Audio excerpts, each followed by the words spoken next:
Tengo aquí a Pablo Gil, jefe de estrategia de XTB. Muy buenos días, Pablo. Bueno, buenos días. Sí, todavía no son las 12 del mediodía, así que te voy a decir buenos días. Sí, decía que este es un momento, ¿no?, en que parece que florece dentro de todo lo malo. Empiezan a crecer ahí unos brotecitos verdes y nunca mejor dicho, ¿no? Florece los negocios sostenibles que no están reñidos, ojo, con la rentabilidad. En absoluto. Vamos a hablar hoy precisamente de cómo se puede invertir con rentabilidades pues muy por encima de las que ofrece el mercado tradicional y además haciéndolo con un aspecto de sostenibilidad y respeto hacia el medio ambiente, que es algo que nos va en la vida y que no solamente es para nosotros, sino que es algo que debemos cuidar para futuras generaciones.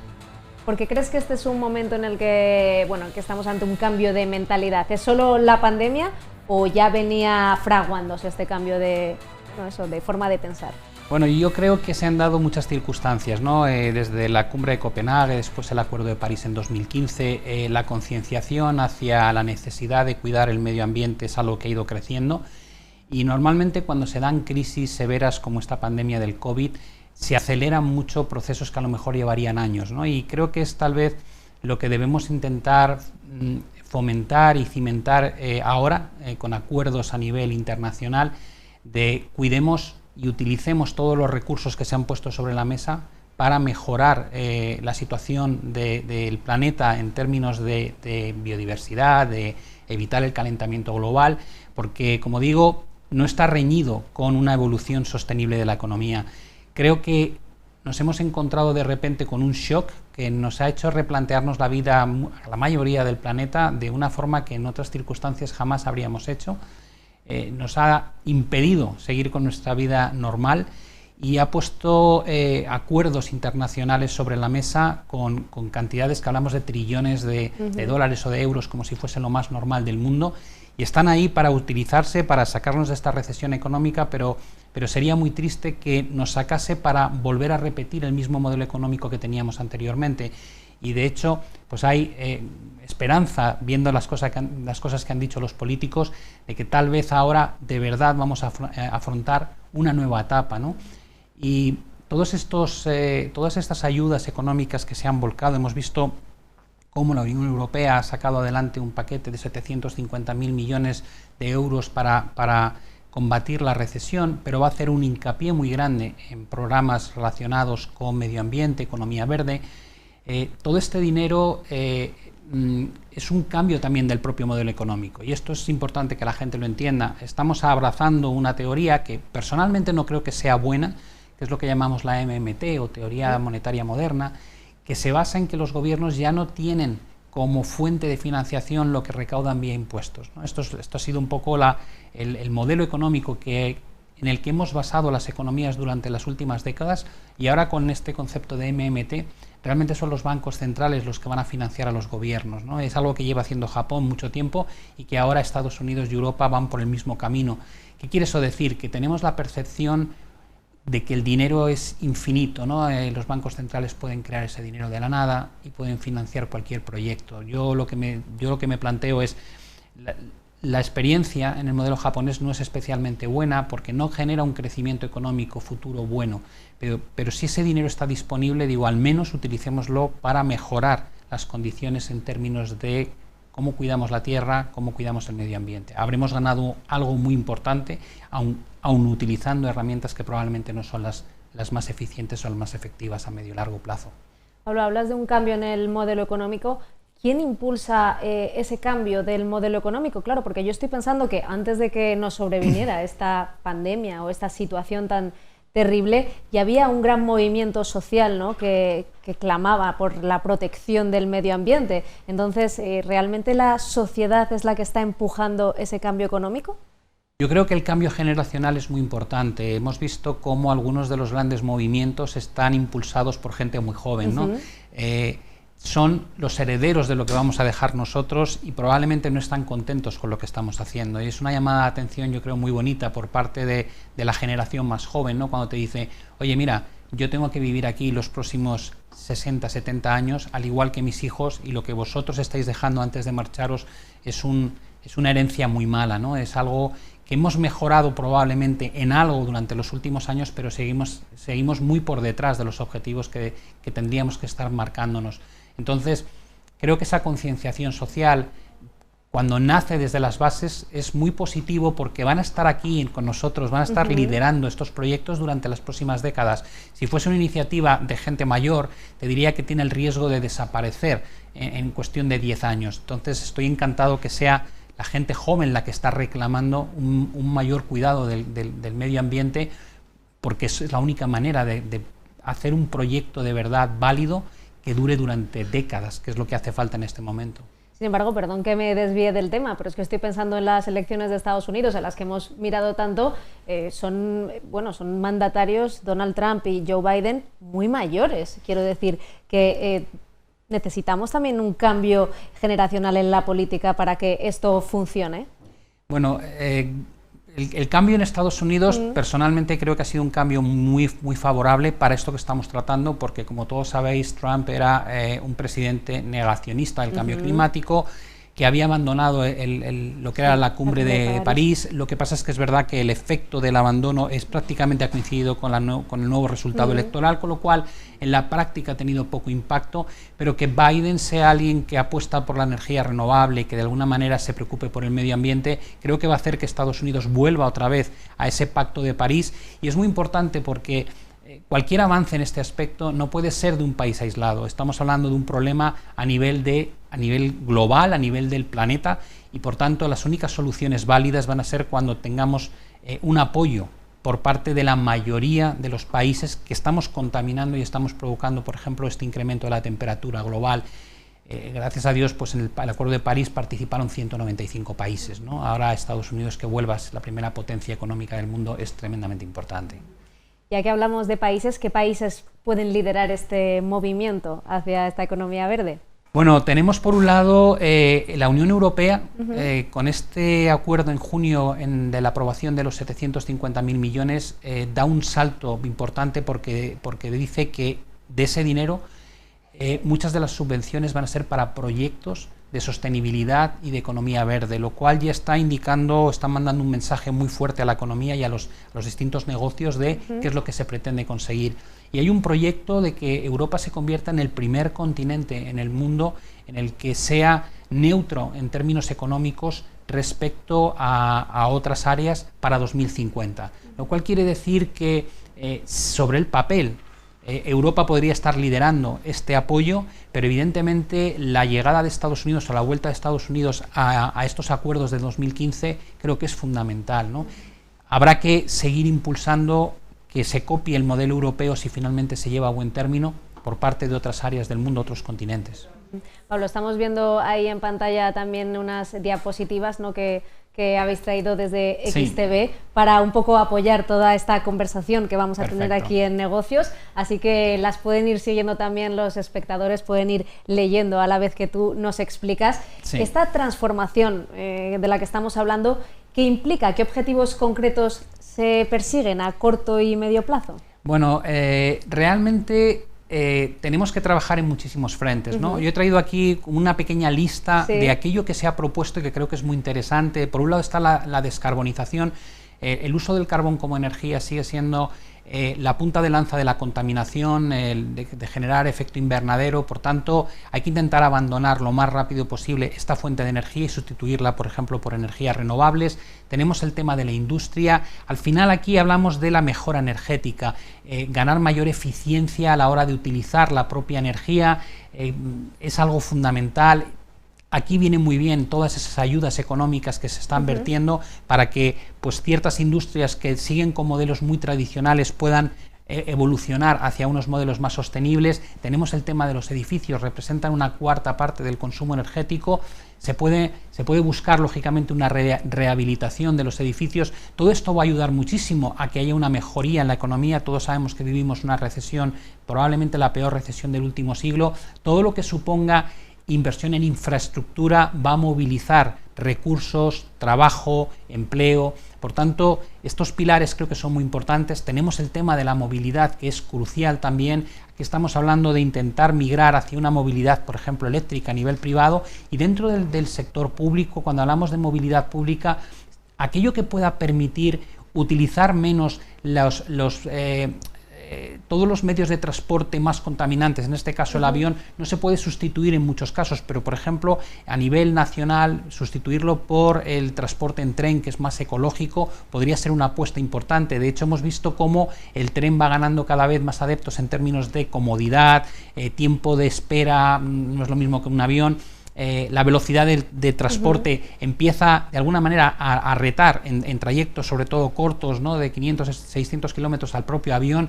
Bueno, pues es algo en lo que tenemos que profundizar y mejorar durante las próximas décadas. Tenemos el tema de la alimentación, ahí se hace una apuesta por lo que llamamos producto local, ¿no? Estamos acostumbrados a tener que enviar todo lo que fabricamos fuera, con lo que supone en términos de contaminación. Si pudiésemos hacer un consumo más cercano, en apoyo además de agricultura y ganadería local, pues sería muy bueno. Y luego, lógicamente, tenemos el tema de biodiversidad, ¿no? Ahí la destrucción de especies en el mundo, los desequilibrios naturales que estamos provocando, la deforestación. Hay un montón de temas relacionados con el cuidado del medio ambiente que en el fondo nos va la vida en ello, porque se ha demostrado que al final estos desequilibrios naturales acaban teniendo como efecto una crisis desde el punto de vista de salud y desde el punto de vista de crisis económica, y eso hemos avanzado mucho y se empiezan a poner números, que es muy interesante, de cuánto cuestan estas crisis, porque es la manera en la que los modelos económicos empiecen a querer de alguna manera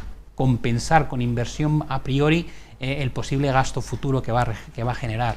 Desde luego que se demoniza a veces mucho a los jóvenes, pero es verdad que estas generaciones están trayendo unas modas que son en cualquier caso beneficiosas, porque si antes lo que estaba de moda era traerte, bueno, o poder comerte, tener en el plato, pues no sé, un aguacate, por ejemplo, que no creciera en esta temporada, ahora lo que se está poniendo de moda no es irte al restaurante ecológico de producto de proximidad. También si antes, bueno, pues se llevaban, es verdad que sigue el problema de las drogas, el alcohol, pero ahora se lleva la meditación, ¿no?, el mindfulness. Parece que son unas generaciones cuanto menos que están pensando más en el beneficio del ser humano y del medio ambiente. Te iba a preguntar también, ¿los gobiernos van a aceptar un alto coste a corto plazo en beneficio de un mayor bienestar a largo plazo? Ahora que tenemos los presupuestos generales del Estado ahí a punto de aprobarse, esa Europa también que dice, oye, no, es que hay que mirar también a esto, ¿no?, al medio ambiente. Sí, esa es una pregunta muy buena, porque en el fondo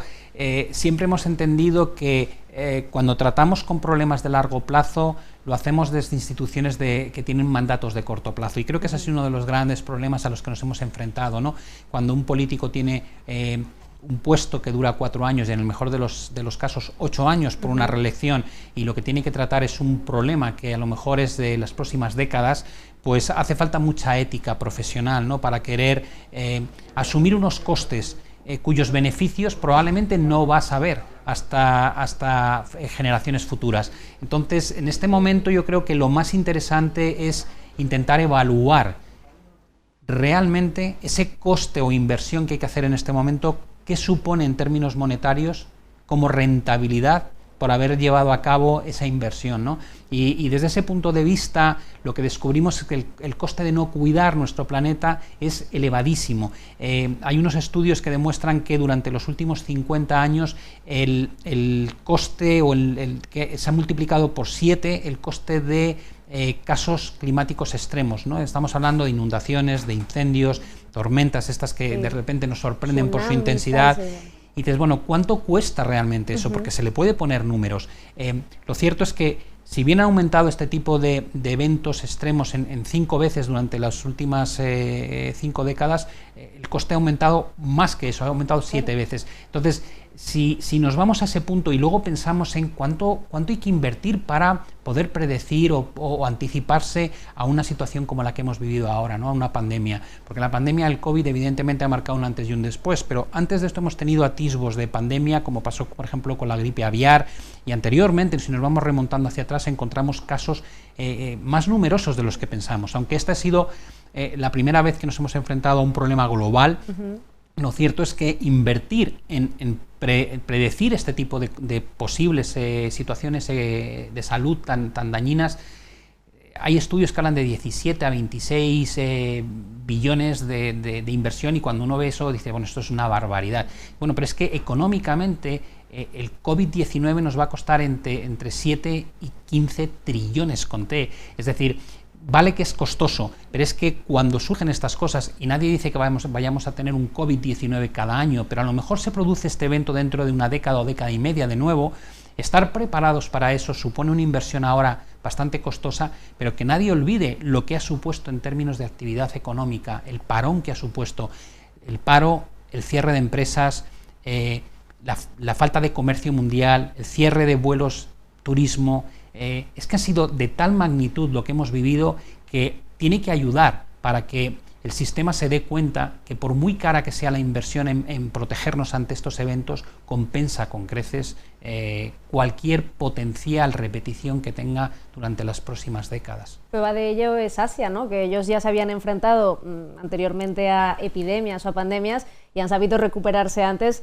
Estoy pensando en países como Corea, por ejemplo, porque ya tenían también hecha una cierta inversión, tenían ya la experiencia y bueno, han sabido manejarlo un poco mejor. Sí, y también la concienciación. A mí me hace gracia porque te muestran gráficos de Japón, dicen, estas imágenes son del 2015 y estas son actuales, y mucha gente decía, pero si en 2015 iban muchos con mascarilla. Sí, nos reíamos de ellos, claro. Cuando venían por aquí los asiáticos les veíamos con la mascarilla, ¿qué hacen con las mascarillas? Efectivamente, míralos. Y de alguna manera gracias a esto que nos ha ocurrido, digo gracias porque como tú planteabas al principio, no todo es malo, ¿no?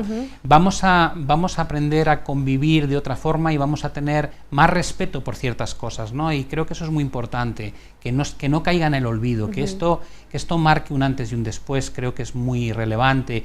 Y si introducimos estas pautas que en el fondo no son tan complejas, ¿no? Hay cosas que dices, hombre, la mascarilla, pues ojalá no tengamos que llevarla, pero asearnos mejor, lavarnos las manos, determinados comportamientos que ya están diciendo que incluso son buenos para reducir ya no el COVID-19, la propia gripe, y dices, nos está ayudando a nosotros mismos a tener una mejor calidad de vida. Hay una incidencia menor de gripe ahora, ¿no? Efectivamente, claro. Por tanto, intentemos extraer conclusiones positivas de lo que estamos viviendo, y hay modelos que a lo mejor hemos criticado, nos hemos reído, como dices tú anteriormente. Nos sorprendía, cuanto menos, ¿no? Verles con la mascarilla y decíamos, bueno, que no tenemos nada, ¿no? Pero muchas veces, además, lo que también me parece interesante es que los asiáticos llevan mascarilla cuando están enfermos ellos, para no contagiar a los demás, no para no contagiarse ellos. Y eso es quizá lo que tendríamos que interiorizar. Sí, yo creo que de todas las sociedades se pueden aprender muchas cosas, ¿no? Tendemos siempre a pensar que la nuestra es la idónea o la idílica y los demás se cometen errores, y yo siempre digo, bueno, todas las culturas tienen algo bueno y algo malo, y probablemente ese respeto excesivo que para nosotros nos parece tal vez hasta enfermizo, ¿no? De algunas sociedades, digo, pues luego tiene su efecto muy positivo cuando llegan estos casos extremos. Vamos a seguir hablando de esto de la economía verde. Las energías renovables, ¿qué papel pueden jugar en esta transformación hacia una economía verde? Principalmente porque aquí en España tenemos, bueno, por lo menos el sol, ¿no? Podemos ser un gran exportador, ¿no?, de energías renovables. Sí, mira, una de las cosas que yo creo más importantes en este tema es que la energía renovable se debería convertir en el gran aliado para la búsqueda de esta sostenibilidad de modelo económico y más respetuoso con el medio ambiente. Hay muchas estimaciones de cómo puede evolucionar realmente las energías renovables frente a otras energías más tradicionales. Los modelos dependen un poco de lo que seamos capaces de hacer de aquí en las próximas décadas, ¿no? Si seguimos con una situación como la actual, lo más probable es que las energías renovables vayan avanzando, vayan subiendo en capacidad, digamos, de suministrar energía de forma global, pero como veis en la gráfica, la línea de color verde muestra lo que a día de hoy estamos dispuestos a hacer. Esas son las emisiones de CO2, es decir, estamos ralentizando esas emisiones de CO2, lo cual está bien, pero siguen creciendo. Incluso la otra línea que hay justo en paralelo por debajo, lo que muestra es si hubiese menos globalización, menos comercio, no es la solución. La alternativa de no hacer nada es la línea de color granate, sería un desastre absoluto, y la línea a la que deberíamos intentar tender es a esa que se ve de color naranja que baja, que evidentemente supone que estamos consiguiendo reducir esas emisiones de CO2, ese efecto invernadero, ese calentamiento global que tanto nos preocupa. ¿Qué pasa o cómo se puede llegar a ese punto, a esa mejoría? Básicamente hay una sustitución de casi lo mayor posible del consumo de carbón como energía disponible y una reducción del consumo del petróleo, ¿no? Esos serían los objetivos, y sustituir dichos consumos por energías renovables. Si conseguimos hacer eso, evidentemente lo que nos vamos a encontrar es que nuestra situación de aquí a 2040 va a mejorar de forma muy importante. Dentro de las energías renovables, porque hablamos de ellas como si fuese una, y realmente hay una gama enorme, lo que más peso tiene a día de hoy, y se espera que siga teniéndolo, es todo lo relacionado con energía solar. España, en este caso, tenemos un paraíso para potenciar ese tipo de energía, y la energía eólica. Si consiguiésemos llegar de alguna forma a los objetivos que nos hemos planteado para 2040, podríamos descubrir, que es la gráfica de la derecha, que la energía renovable supera a la energía de gas, de carbón, nuclear, y sería algo tremendamente positivo que nos permitiría alcanzar esos objetivos de 2050 de que Europa se convierta en el primer continente que de alguna manera es neutro a nivel climático. Claro, pero esto tendrá implicaciones. Hablabas del petróleo, por ejemplo, para los países productores de petróleo. Me imagino que siempre ese cambio es complicado, porque claro, hay algunos que se quedan por el camino, que no les beneficia tanto este cambio, aunque sea beneficioso para el medio ambiente. Correcto, ahí tenemos un tema. Sabéis que la OPEP es un cártel que controla una parte muy importante del consumo de petróleo en el mundo, de la producción de petróleo en el mundo. Más o menos el 40% de la producción es de la OPEP, pero tienen casi el 80% de las reservas. ¿Qué quiere eso decir? Hombre, pues si tú empiezas a demandar menos petróleo, va a haber una parte del mundo que va a estar molesta. Eso es evidente. Ahora, ¿realmente se va a consumir menos petróleo? Ahí tenéis, tenemos algunas estimaciones o algunas gráficas que lo que demuestran. A ver si podemos ver la gráfica, ¿no? Porque es la que tienes ahora ahí. A ver si podemos, compañeros, ver la gráfica. Ahí está. Ahí tenéis un poco los distintos escenarios que se están planteando a día de hoy, ¿no? Y dices, bueno, la demanda estimada con las nuevas políticas es la línea de color azul. Como veis, no baja el consumo de petróleo. Evidentemente, evitamos que con las políticas anteriores siga siendo un consumo muy agresivo, pero tampoco conseguimos la curva verde. La curva verde básicamente hace alusión a un escenario 450, que es lo que limitaba en la cumbre de Copenhague, limitaba el incremento del calentamiento global a un tope de 2 grados durante este siglo. Parece que es algo que no vamos a conseguir. ¿Qué quiere esto decir? Que China va a seguir siendo un gran consumidor de petróleo, probablemente durante las próximas décadas va a seguir siendo el pilar a nivel de país de mayor consumo. India también, pero en menor medida. Estados Unidos, que actualmente es el mayor consumidor de petróleo, probablemente se vaya a estabilizar en los niveles actuales. Yo siempre digo lo mismo: si tú ves que la tendencia a nivel global es a un menor consumo de petróleo, invitas a otros países a seguir esos pasos. Si lo intentas hacer tú solo, evidentemente es muy difícil que se produzca el efecto contagio. La OPEP o la posición del petróleo, pensad que es una función de la oferta y la demanda. Cuando la gente pregunta, ¿y el precio entonces se va a colapsar?, ¿no? Una de las preguntas, o de muchos de los inversores, lo que te suelen preguntar es, ¿esto supondría el final del sector de la energía, de compañías como Chevron, como Exxon, que son muy conocidas? Repsol, evidentemente, está ahí en el ojo del huracán. ¿Qué pasa con ellas? ¿Qué pasa si el petróleo se empieza a consumir en menor medida y se desploma el precio? Y dices, bueno, mira la realidad de lo que ha pasado durante los últimos años. El precio del petróleo es una función directa de la demanda y la oferta mundial. La demanda depende del crecimiento económico, en buena parte. Hemos visto el colapso, esa línea que baja durante 2020 en forma de V, precisamente refleja esa recesión profunda. Paralizamos la actividad económica, no hay demanda de petróleo, ¿y qué es lo que pasa? Pues que la oferta, que es la línea de color azul que veíamos antes, empieza a bajar. Esa oferta lo que hace es ajustarse a las necesidades que hay en el planeta. Cuando hay un equilibrio, cuando no hay un exceso de petróleo ni tampoco un déficit, el precio del petróleo se estabiliza. Si hay exceso de petróleo, lógicamente el precio colapsa, que es lo que pasó durante principios de este año. Llegamos a ver situaciones incluso absurdas de cotizaciones negativas por temas técnicos en el West Texas, y por el contrario, cuando hay falta de petróleo, el precio sube. ¿Quién controla la producción? Pues la OPEP, más Rusia, más Estados Unidos. Hemos visto cómo recientemente se ha acordado que a partir del 1 de enero se incremente la producción a un ritmo de 500.000 millones de barriles diarios, porque va a haber más demanda gracias a que las vacunas probablemente van a devolver la actividad económica en el mundo. Por tanto, mi pregunta, o más bien mi respuesta a la gran pregunta que hacen muchos inversores de ¿qué va a pasar con el crudo? Digo, va a depender no de si se demanda mucho más o menos, sino si sobra petróleo. Y eso va a depender, lógicamente, a su vez, de la producción que quieran llevar a cabo los países que ahora mismo controlan pues, la mayor cuota del mercado, como es la OPEP y Rusia. Y respecto al sector en sí, ¿no? Es decir, bueno, ¿qué pasará con estos sectores? Digo, estos sectores están totalmente ligados al precio del crudo. Lo estamos viendo ahí, el comportamiento de un Repsol en bolsa o de un sector como el XLF, donde están las grandes petroleras, está ligado a cuál es el precio del crudo, porque de eso depende también los beneficios que obtienen.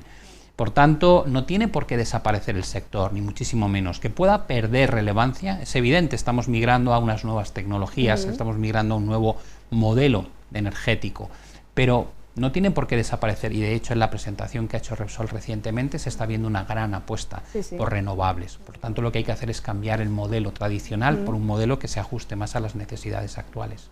Pablo, enseguida continuaremos hablando de este modelo, ¿no? De este modelo económico verde, de estas energías renovables también, pero vamos a hacer primero una pequeña pausa y enseguida volvemos con esta conversación, que es de lo más interesante, desde luego.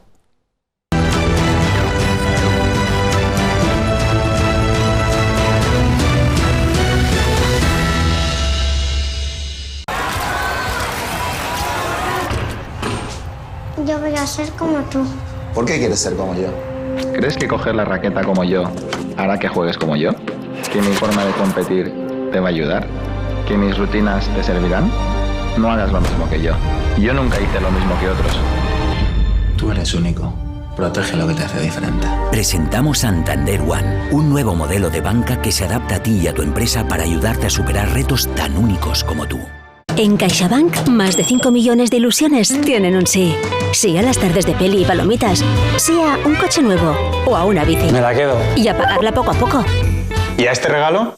Por supuesto que sí. En CaixaBank estamos contigo para decir sí a tus ilusiones. CaixaBank. Escuchar, hablar, hacer.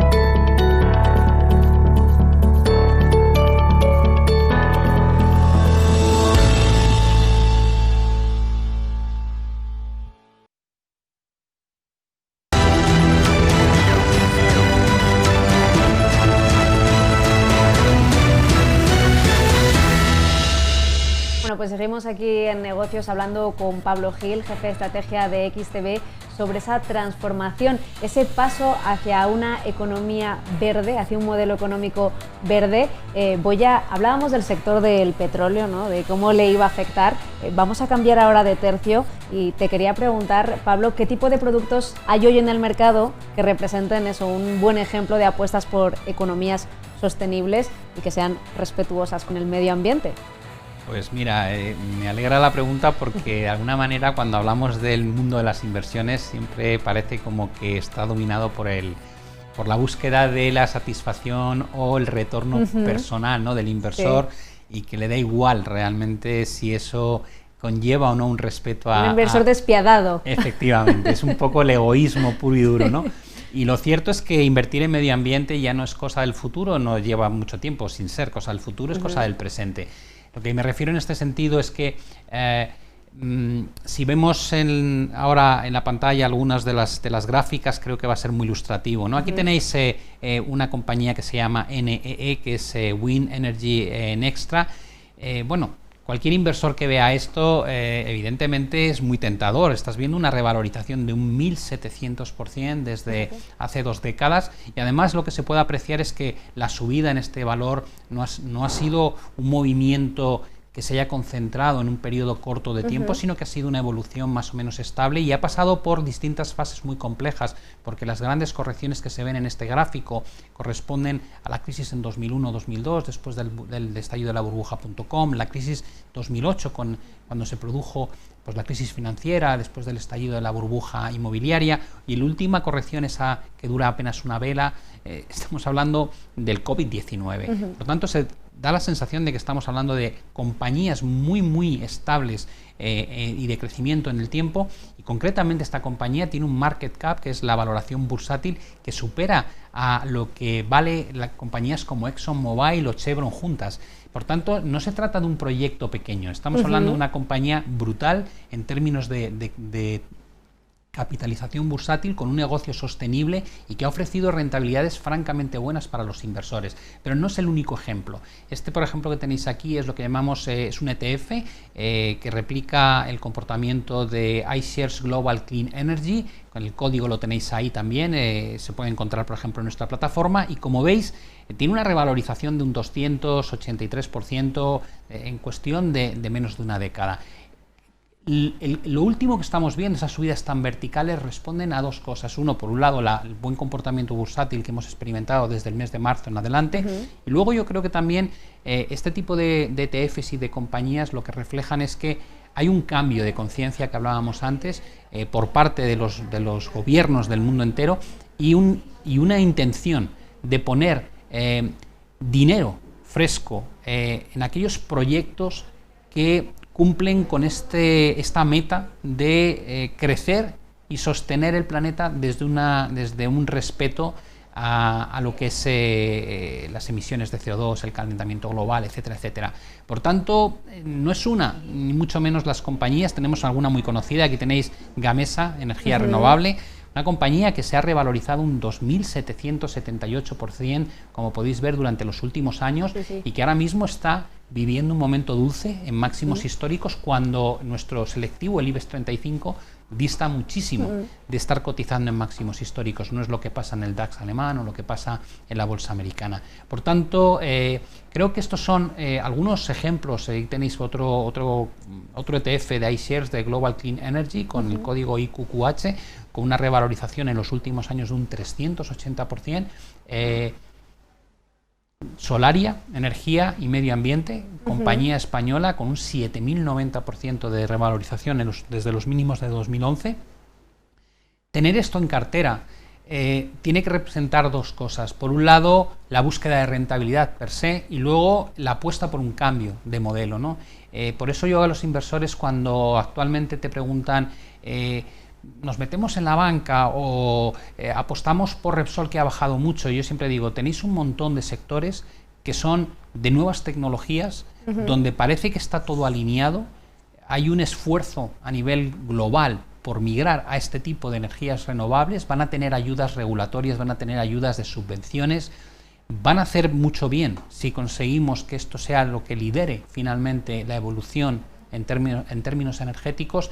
Digo, con lo cual tienes la satisfacción personal de estar contribuyendo de alguna manera, y por otro lado la satisfacción en términos de rentabilidad, ¿no?, que te ofrece este tipo de sectores.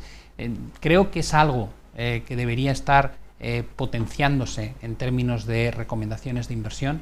Y luego, por supuesto, tenemos algún caso ya conocido por todos, como es Tesla, ¿no? Tesla es la gran apuesta a la automoción eléctrica. Es cierto que podemos discutir que está muy cara, que si tiene sentido o no que cotice con semejante prima respecto a otros sectores de la automoción que son más tradicionales y que están en bolsa pasando un calvario comparativamente a Tesla. Yo no quiero entrar en el detalle en sí, pero lo que sí es un buen ejemplo, ¿no?, de cuando encuentras el futuro de desarrollo tecnológico, los inversores están dispuestos a pagar cantidades ingentes de múltiplos por haber sido el líder en descubrir eso. Siempre digo lo mismo, blockchain nos vendía Blockbuster nos vendía Sí. el consumo de vídeo. Sí, así Efectivamente, en físico. En ¿no? físico. Y llega Netflix y te lo vende en streaming o te lo vende a través de internet. sin tener que bajar al videoclub. El concepto del negocio es el mismo, Sí, sí. pero uno quiebra y el otro es uno de los líderes bursátiles. Entonces es muy importante, creo que saber qué parte del negocio que cotiza en bolsa a día de hoy se va a convertir en el refugio de nuevo desarrollo durante las próximas décadas. Y personalmente creo que energías renovables va a ser esa punta de lanza. Ya lo lleva siendo un tiempo, no estamos descubriendo la rueda, simplemente estamos llamando la atención para que los inversores empiecen a tener en cuenta este tipo de activo como una alternativa o una parte donde destinar sus ahorros o su patrimonio.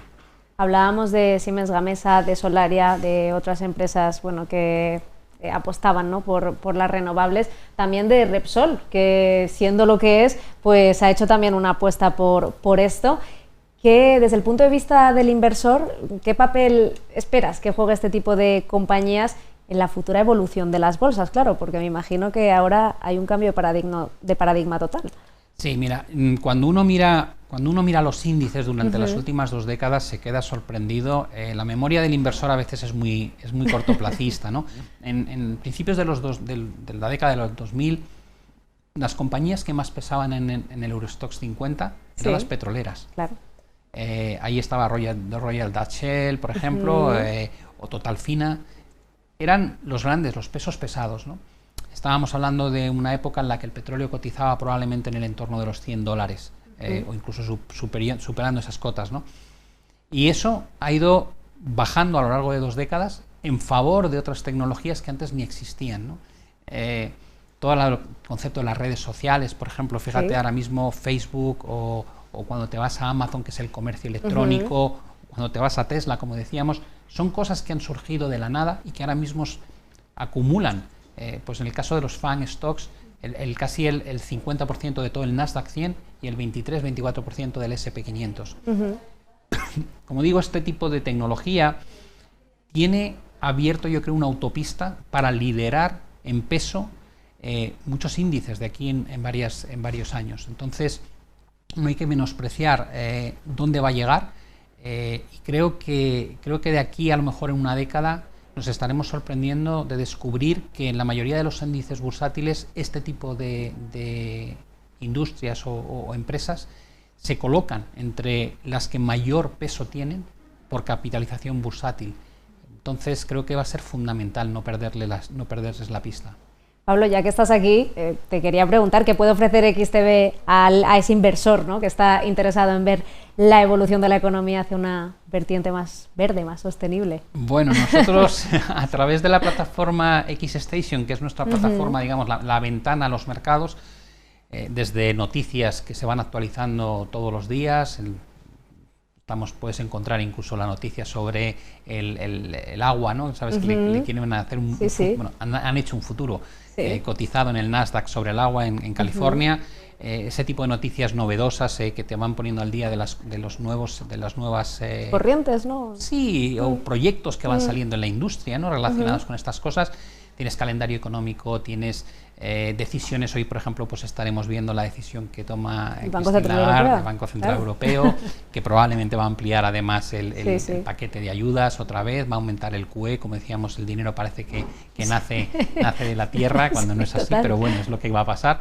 Y evidentemente también tenemos todos estos gráficos que hemos estado viendo de compañías que cotizan y que se pueden contratar directamente como cualquier otra. Es decir, que ahora mismo esto no es ciencia ficción. Si tú te interesa temas relacionados con energía solar, eólica, algún ETF que aglutine distintas compañías, porque un particular lógicamente puede decir, es que yo no sé cuál de ellas es la correcta. Bueno, tienes ETFs, cuando hablábamos de iShares Global Clean Energy, no invierte en una compañía. Hay un gestor que selecciona aquellas que considera más interesantes, crea una carcasa, esa carcasa es ese ETF o fondo, y de alguna manera tú compras el concepto y no ya una apuesta concreta sobre una empresa que a lo mejor no tienes la capacidad de análisis que necesitas.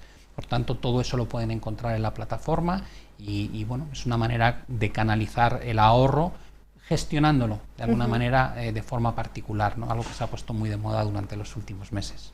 ¿Y productos concretos donde se puedan abrir estrategias en energías renovables tenéis en XTB? Todos estos gráficos que hemos visto se pueden lanzar órdenes de compra y venta en cualquiera de ellos. Es decir, y yo he extraído solamente una pequeña muestra de lo que hay disponible en la plataforma. De hecho, es un trabajo tedioso, hay que ponerse a buscar, pero bueno, Internet nos ofrece un montón de información gratuita en la que podemos hacer comparativas de modelos de negocio, beneficios obtenidos, revalorización bursátil durante las últimas décadas o durante los últimos años. Creo que es un trabajo bonito, que para aquellos que les gustan las inversiones por cuenta propia tienen un montón de información a su alcance y pueden trabajar en esa selección, y para aquellos que no tengan tiempo o no les guste o se sientan con mayor dificultad, siempre pueden acudir a algún experto, siempre pueden pedir algún tipo de asesoramiento que les indique qué ETFs, que ya es una inversión menos selectiva, pero que tenga que ver con esta industria, deben adquirir y meter en sus carteras, no para hacer trading probablemente, pero sí para mantener parte de su patrimonio diversificado en tecnologías punteras de aquí en los próximos años, próximas décadas incluso. Pues Pablo, si nos recuerdas, le recuerdas a la gente que nos está viendo cómo se llama, dónde se pueden meter para ver todos estos gráficos que hemos estado viendo y muchos más, por favor, esa es tu cámara, así que adelante. Bueno, en primer lugar, muchas gracias por organizar estos eventos. Negocios Televisión, creo que es importantísimo concienciar a la gente de la importancia que tienen este tipo de cambios tecnológicos que creo que nos van a acompañar durante muchísimo tiempo.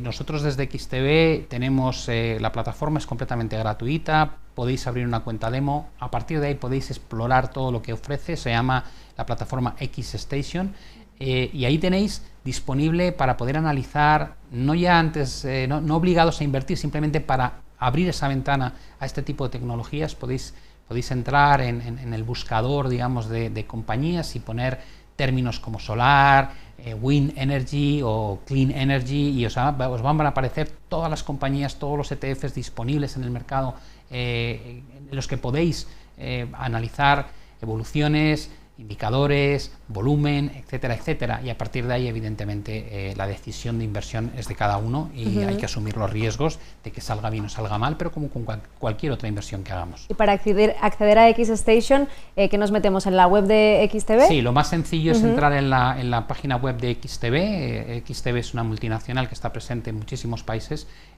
Si es desde España, XTB España; si es desde Latinoamérica, pues XTB LATAM, y a partir de ese momento, una vez estamos en la propia página web, veremos que hay muy fácil de encontrar el descárgate la aplicación o descárgate la XStation. Al final es un acceso web, con lo cual se puede acceder desde un portátil, desde una tablet, desde un teléfono, desde un ordenador de sobremesa, y una vez tenemos eso, descubrimos que con un usuario y una contraseña pues podemos estar navegando y trabajar como si fuésemos inversores profesionales, al menos con los mismos medios, ¿no? Bueno. Lo cual es una facilidad, digamos, muy clara respecto a lo que ocurría hace unos años, que no teníamos esta posibilidad tan fácilmente. Bueno, Pablo, pues un must para todos los inversores. Te voy a dar las gracias por habernos acompañado hoy aquí para charlar sobre ese modelo sostenible de economía verde, darnos esos datos, aportarnos todas esas gráficas y, bueno, esa visión, ¿no?, de cómo va cambiando el modelo económico. Así que muchas gracias, Pablo Gil.